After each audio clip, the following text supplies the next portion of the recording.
Hello and welcome to Daily Records. I am Tommy Burton, and today we're going to be talking about this album, The United States of America. This was an album released in 1968, March 6, 1968 to be exact, on Columbia Records. And it was produced by David Rubinson, and it was the only release from the United States of America while they were still together.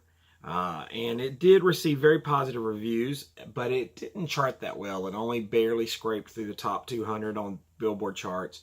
And it's been reissued and rediscovered, and people have found out more about this music, and its legend has grown.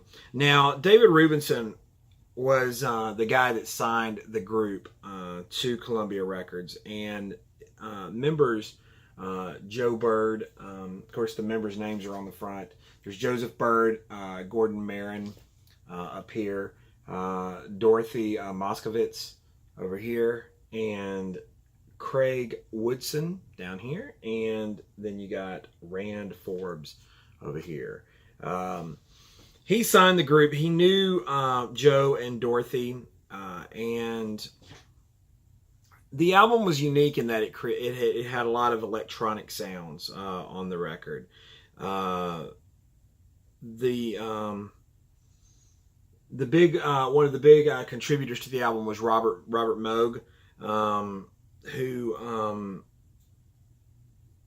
who contributed, of course, of Moog synthesizers and keyboards. And so there were all these different generators and modulators, oscillators, these sort of things that people really weren't using very often. And as a result, it was difficult and it was very expensive. But the big one on there is the American Metaphysical Circus, and it becomes like, particularly Moscovitz's voice becomes almost unrecognizable as a human voice, especially. Now, Bird was the leader of the group, and he really wanted to do this sort of avant-garde, sort of political musical thing, and so he wanted to do like electronic sound, not necessarily electronic music, political radicalism, performance art. So it was a combination of all these things. And Bird was drawn to the politics of the leftist Communist Party, and he felt like it was a group that had a particular discipline and a very specific agenda.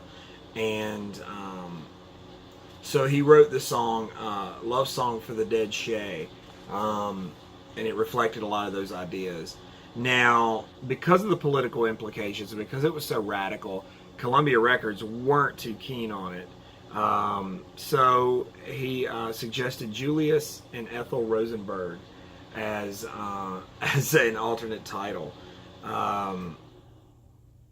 So he was willing to compromise. There's all kinds of, the other thing about the album too that's quite interesting is that there's a lot of references to like old timey music, what I would call Dixieland jazz. There's like a Dixieland jazz feel at the beginning of "I Won't Leave My Wooden Wife for You, Sugar." There's also like the previously mentioned, the American Metaphysical Circus. It's a combination of sound. Think something along the lines of Troutmask Replica and the cacophony, and just how everything's layered there. Not quite as radical as that, but pretty stacked up. There's a calliope playing on the song National Anthem, National Emblem. There's a ragtime piano at a Georgia camp meeting. There's marching bands on there marching through Georgia. So it's definitely out there musically.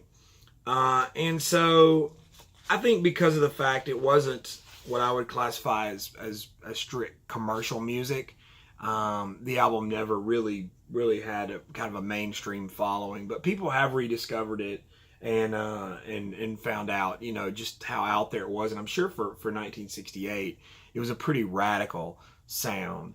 The United States of America, today's daily record. What do you think? Comment down below. Like, subscribe, comment, share. Follow me on Instagram and Twitter. It's TommyBurton75. In the meantime, I'll see you all again tomorrow with another daily record.